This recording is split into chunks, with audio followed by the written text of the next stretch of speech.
The theme here is Body 2.0, of the way the new technologies we've been discussing in all other realms are also going to affect our knowledge of the body. You've just heard Michael Pollan speak on the food environment, the food ecosystem, and what we could do about it as individuals and for policy. All of you know, and any of you who have been to past conferences know Dr. Larry Brilliant, who's the executive director of Google.org. I'm going to introduce Larry Brilliant and let him introduce in turn Michael Pollan and other members of his panel who will talk about these issues, related questions of sustainability of food, new sciences of health and medicine. Please join me in welcoming Dr. Larry Brilliant.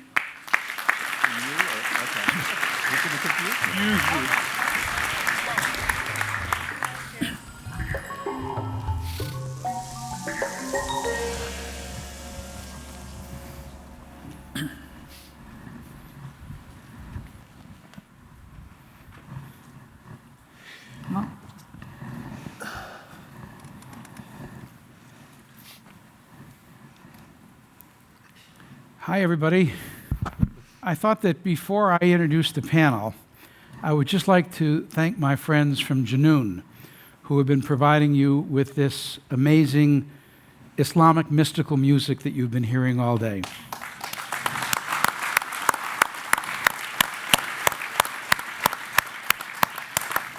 Didya and his father, who's not here, Samir Chatterjee, and Salman Ahmad, they sing a form of Sufi music which is so riveting, and they are so prominent, loved, important in the Islamic world that they once did a concert in Kashmir where the armed and warring parties stopped fighting because Junoon was performing. So thank them very much for coming here.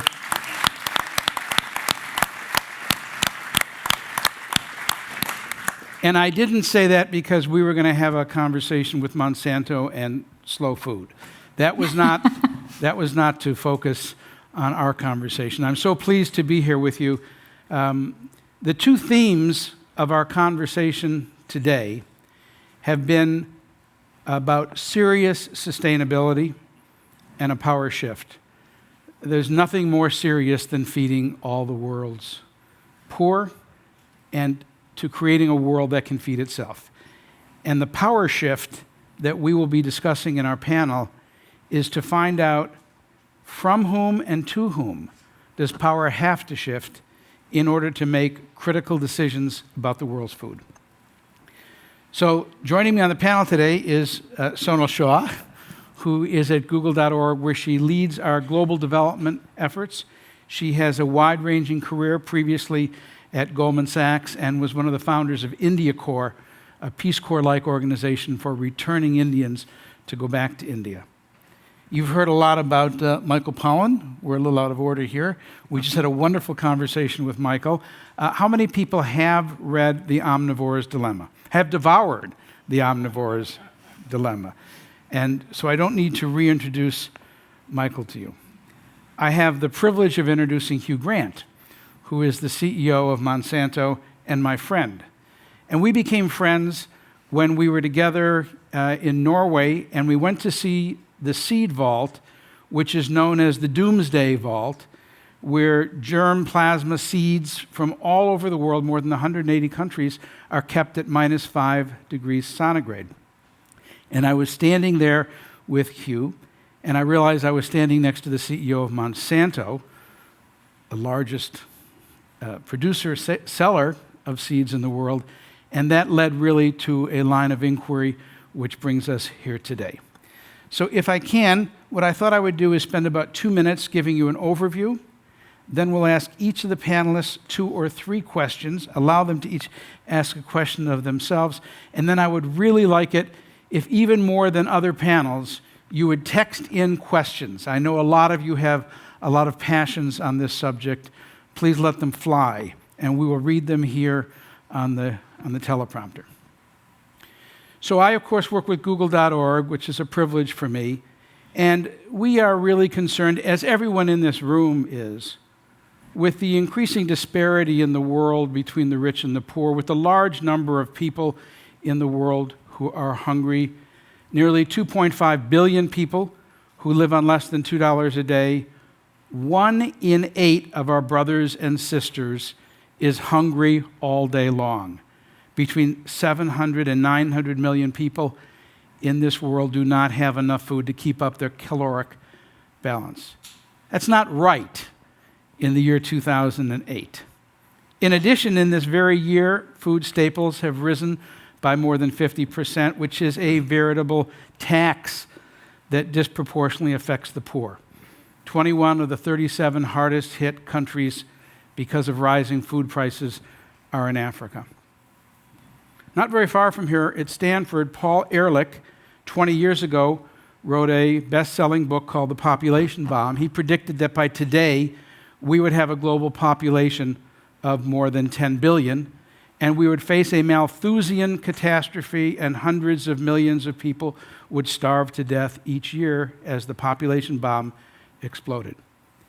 Well, we're not 10 billion people, but we eat like we were 10 billion, and we have a carbon footprint like we were more than 10 billion. And perhaps because of the green revolution and globalization, other technologies, yields per acre have dramatically increased, and we averted that tragedy. But climate change is upon us, and it is the great exacerbator. And it will exacerbate the rift between the rich and the poor. It will exacerbate the problems of feeding the world. It will exacerbate the problems of water. In fact, we have dwindling arable land, seas rising, salt water, intermittent drought, and floods, which pose a challenge to any kind of farming, modern or traditional. And we are likely to increase by 150% of us by our grandchildren's lifetime. So here's our panel. How will we feed the world? And how will the world feed itself? Let's get right into three major issues. One, how do you increase agricultural productivity so that we can feed the world year after year sustainably without ruining the earth and our health in the process? Second, when the choices before us include complex issues, ethical, cultural, and scientific trade-offs, scientific uncertainties, who decides? And lastly, what's the business model that we will follow? What's the world view that will most help us to solve this dilemma? Monsanto with a centralized scientific business model to increase yields, a more decentralized approach favored by organic farmers and the slow food movement. Which of these models will inform the debate, and what have we learned from the last 50 years of economic development all over the world that will give us a scorecard, a measure of outcomes that we can use? So let's start off with our first question, which is for Sonal Shah. Sonal? Norman Borlaug won the Nobel Peace Prize in 1970 for his pioneering work on the Green Revolution. In an address 50 years after he won that prize, he said, "Africa missed the Green Revolution and it killed millions. If Africa misses the Gene Revolution, it may kill hundreds of millions." Should Africa embark on a green gene revolution? Well, Larry, thank you. And I think before answering that specific question, I think it's useful to just put it back into context of why we created the Green Revolution. In the 1940s, 1950s, there were huge famines in the world. India's 1943 famine killed 4 million people. China had a famine from 1959 to 1961, which killed 30 million people. And those are the estimates. So in that time frame, the West came together. At the same time, the West had achieved sustainability in food production. So the idea was the West came together and said, what could we do? And how could we enhance production in the markets, especially in Asia? And the Green Revolution was born with the Rockefeller and Ford Foundations taking the lead at the time, and really it increased productivity. But really what they did more than anything else is they invested in research. And they invested in new seed varieties, and they invested in agricultural research centers around the world. They weren't just Western-based research centers, they were actually around the world, in India, in China, in Africa. So the Green Revolution doubled productivity from 1970 to 1995. The Green Revolution also used less land because you were able to produce more on a smaller pot of land, so you didn't have to farm every bit of land. There was much greater food security. More importantly, food prices became cheaper, so people had greater incomes. You weren't spending as much of your income on food, you were spending it on other items. But then there were also many negatives. Inequality. It didn't work everywhere in India, for example. It was only in 2 states. Didn't work in Africa, as you just mentioned. Environmental and health consequences because of the fertilizer, increased use of fertilizers and increased use of chemicals. And it led to what Michael talked about, a lot more of monoculture farming. So same variety of seeds everywhere in the world. Just a quick factoid, in 1940, there were 10,000 varieties of seeds in China. Today, they use 300. So the amount that has changed is fairly dramatic, and the varieties have changed. So did Africa miss the Green Revolution? No, it did not. It just got there slower. It happened in 1960s, it happened in Asia, in the 1980s and 1990s. The crops that Africa were producing, cassava, root crops, protein crops, were beginning to test new varieties in new parts in Africa. So they've benefited in the 1990s, more in the 1980s and 1990s than they did in the 1960s and 1970s. But you're right, the land is changing, the water qualities are changing, everything's beginning to change, and we have to think about how do we feed the fastest growing population in the world is in Africa. And in 2050, they will be at 1.5 billion. So if there's a lot starving now, just imagine what it will be at that time. So absolutely, we need to be thinking about new ways of new information, new technologies that can be used to help increase the productivity just in the small plots of land. Doesn't mean we have to go to monoculture farming or large farming, but just increasing productivity on the lands that currently exist. Information. How do farmers get access to information about what the market even wants? When you're a farmer in Africa, you don't have that bit of information. There's no market board that's telling you where it's happening. How do we get that information to people so they know what to farm? How do we create markets? The markets don't work for the poor. I don't care what anybody thinks. When you're in a village in Africa or when you're a village in India, there is no market. There's one person that comes and buys your crops, and they take that away. And that's all you get. That's the price you get. So how do we make that work? How do we create greater competition? So it's not just a few seeds and a few companies, but multiple seeds and multiple companies that are growing out of that. And for everybody here, marketing. How do we build new markets and brands of African products coming to the United States? Not just Americans going and buying the products and calling them African, but really Africans bringing their products here. So there's a huge opportunity. And I just want to end it with one thing. The food price increase is huge on an individual. Let me just give you some example of, I was in India recently, and coming back from there, a woman who earns $2 a day spends $1 a day on food. And when food prices increased by 77%, which is what it did, now you spend $1.77 on food. Now the trade-offs are between health, education, clean water, clothing, and food. What are you going to choose? When you have 23 cents left to choose between everything else, usually what happens is girls don't go to school because that's the one that everybody can leave off. You don't pay for books, you don't pay for uniforms. So it has a real impact on real people, and it's easy to talk about this theoretically, but we need to understand that this has an impact on somebody's everyday life. At $2, when you only have 23 cents to spend, what do you do? Hugh, it's the 21st century. That should never happen. We shouldn't have starving people in the world. We shouldn't have people who have to make that kind of a choice. Is it a distribution problem? Is it a production problem, information problem? What should we do?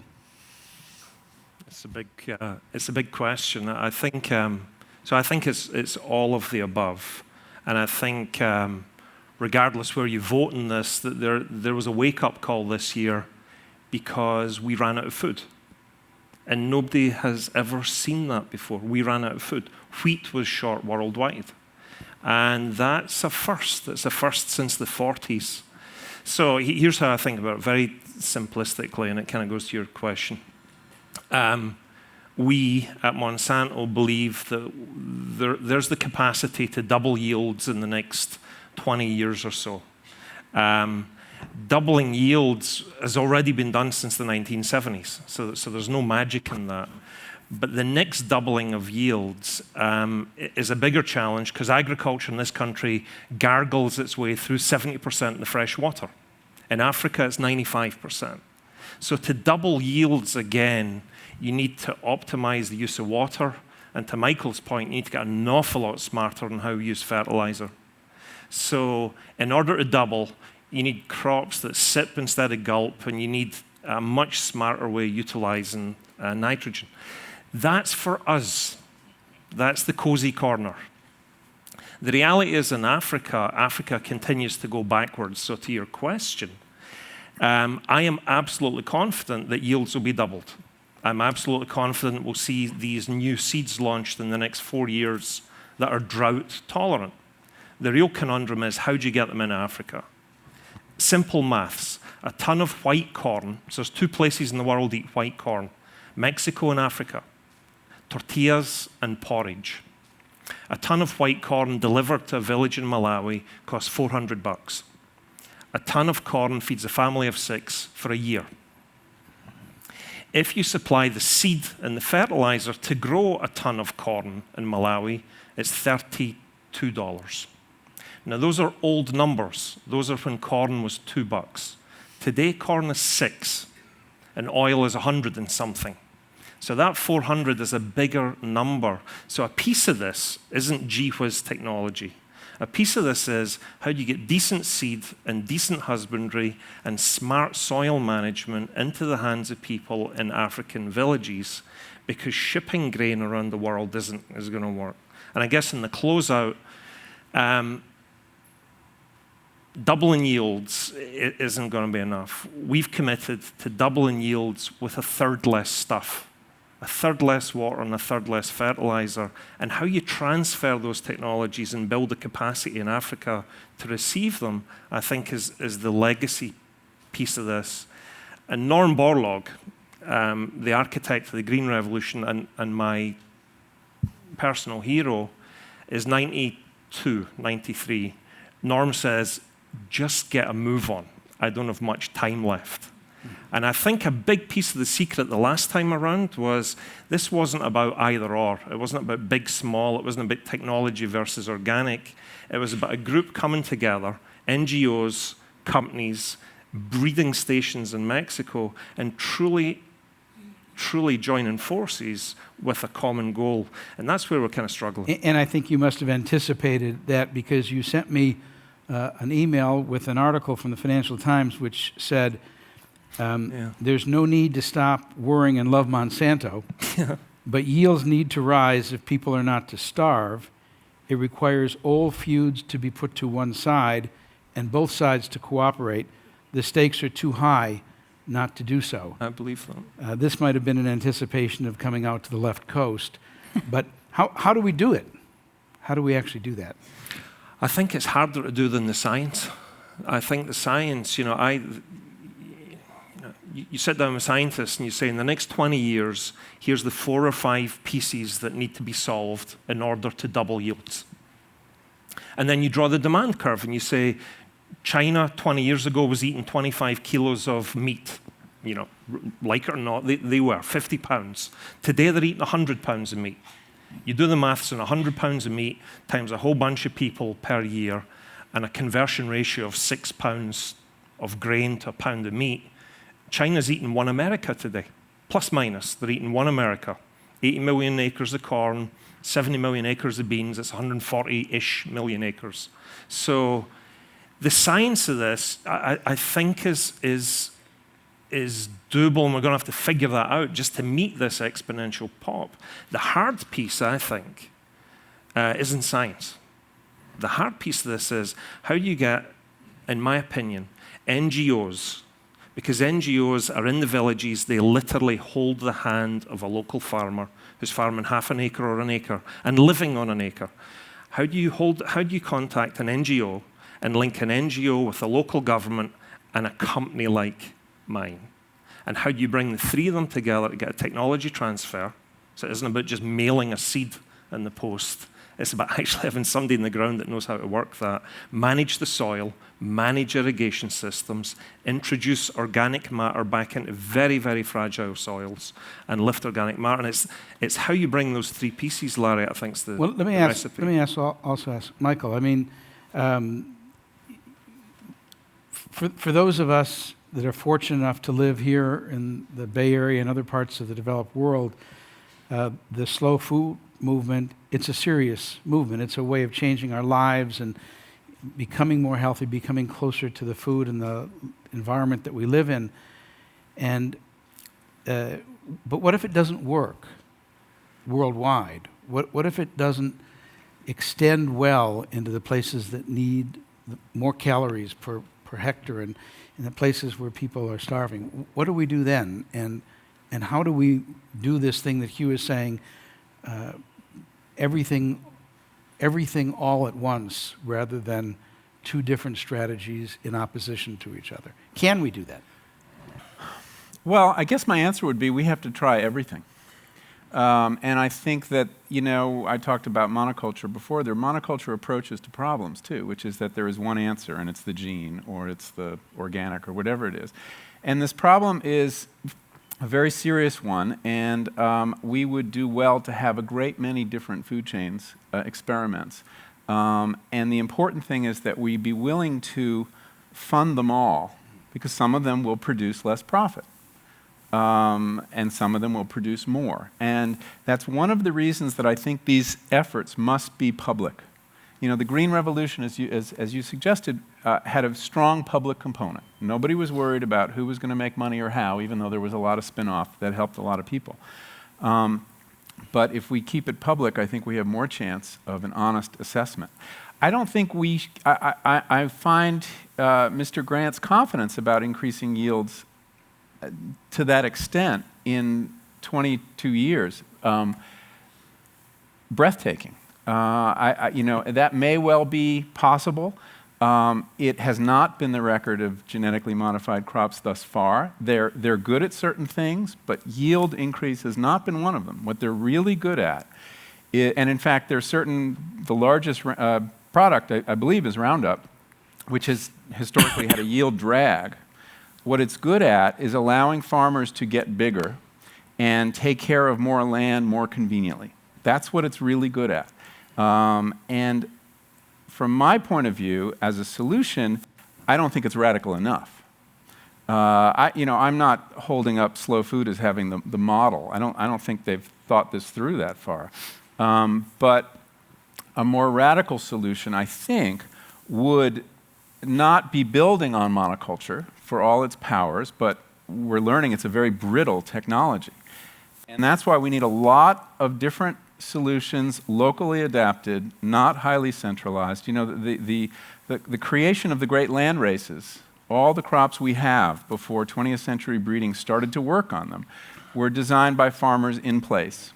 And I guess my approach to Mr. Grant would be to challenge him to join this effort, and but do it on terms that are ecologically and economically most reasonable. So, for example, the ability of farmers to save seed is critical to food security. 1.4 billion people in the world depend on saved seed, which historically Monsanto regards as seed piracy. They are very good about defending their intellectual property.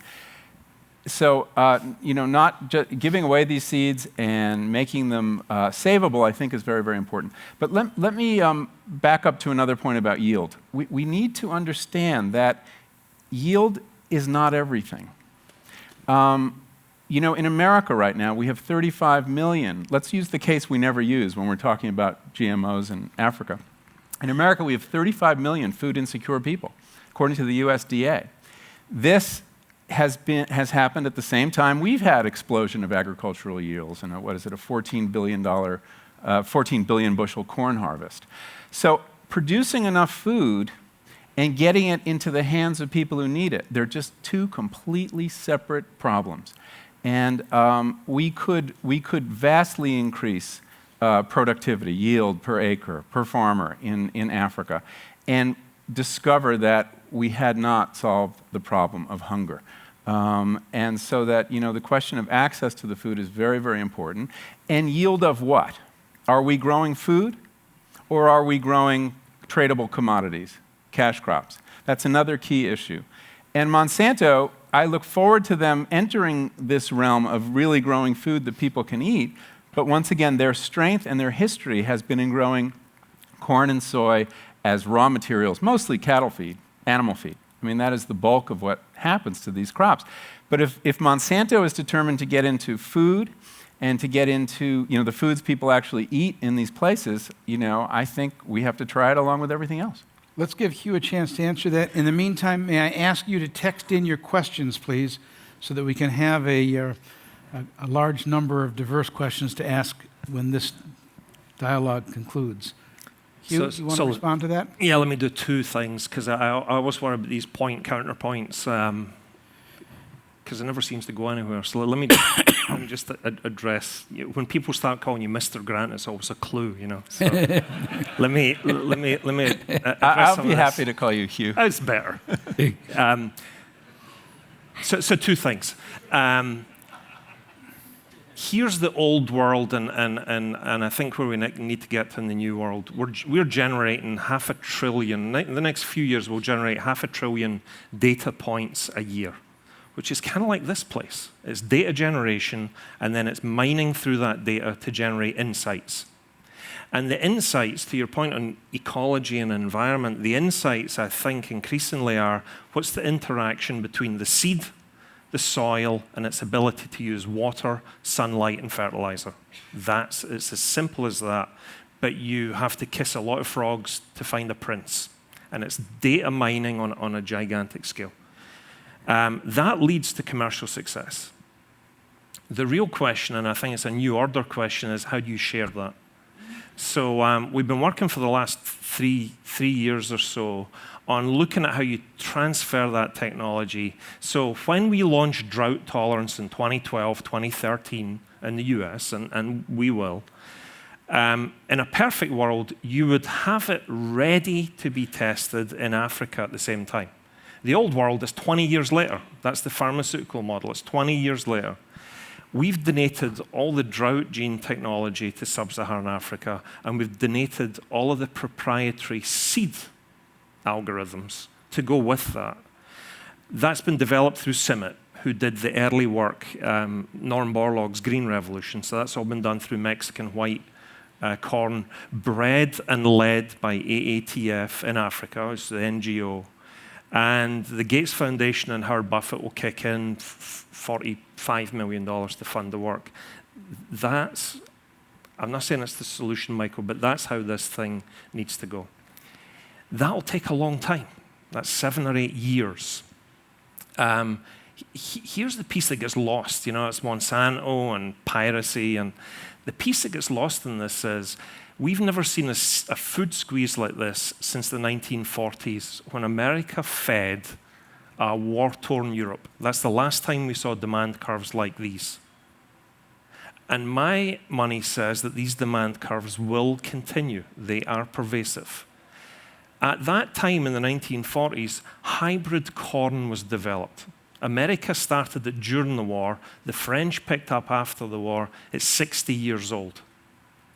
In Malawi, the average yields today are 12 to 15 bushels per acre.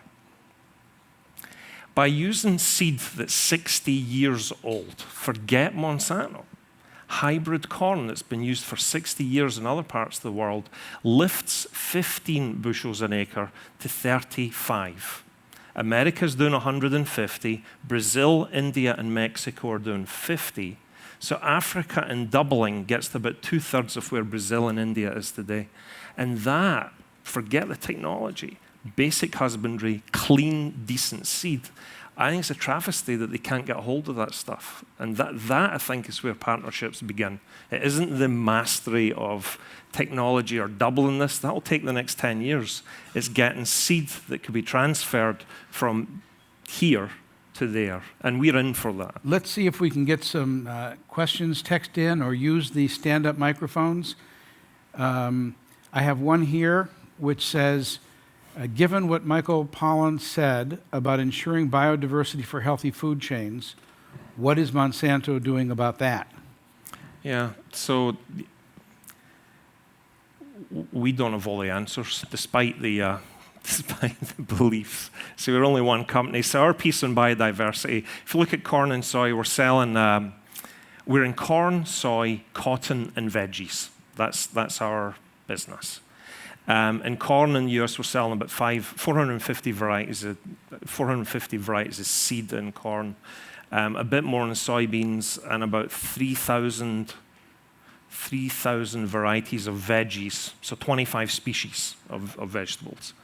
But it's true that agriculture, is largely a monoculture, and that's what draws in weeds and bugs. So when you think about how do you do more with less, here's how I would think about it. We're going to need more food, whether it's slow or fast, whether it's big or small. We need more stuff. In China, 44% of the population live in cities today. By 2035, 75% of the population will live in cities. 250 million people are going to move downtown. It's the biggest transmigration that the world's ever seen, and they will eat more meat. They will eat differently when they leave the countryside. So biodiversity for me and sustainability for me is, how do you produce more on the same footprint and consume less? And the definition of a good day is, if you can grow more for that expanding population, and you can do it without chopping down another tree, which is kind of the opposite of the Brazilian experience, that, I think, is a big step towards not just biodiversity, but sustainability. And the footprint that agriculture occupies today is finite. And we need to work out how we can do more with that rather than plow, to Michael's earlier point, the next virgin acre. Michael? Yeah, I'd just like to raise a point about this food shortage we have. I think it's very important to understand the causes of what's happening right now. We did have we're in very scary times, and stocks of corn and wheat are really, really low. But the causes in the short term are not this population explosion. The causes are, according to the World Bank, 30 to 40% of the increase in price is ethanol production. And the fastest way we could reduce, I know the USDA says it's 2 or 3%. 4%. The fastest way we could take pressure off of these food prices would be to back off this disastrous decision to to basically feed corn to cars. I mean, that's an important part of the puzzle we have to look at, and whether ethanol is a part of this future, given the limited land base, is an important question I think we should discuss. But there are other causes too, and there's a real irony in this situation that, very high yields can actually lead to hunger. And one of the causes of the current food crisis is that these very high yields in America, the overproduction for many years of American farmers, who are subsidized. At the same time, we have told the rest of the world, you can't help your farmers, you cannot defend your markets. In other words, we have worked through structural adjustment, IMF, World Bank, to dismantle local agriculture very often, to open these markets to our oversupply.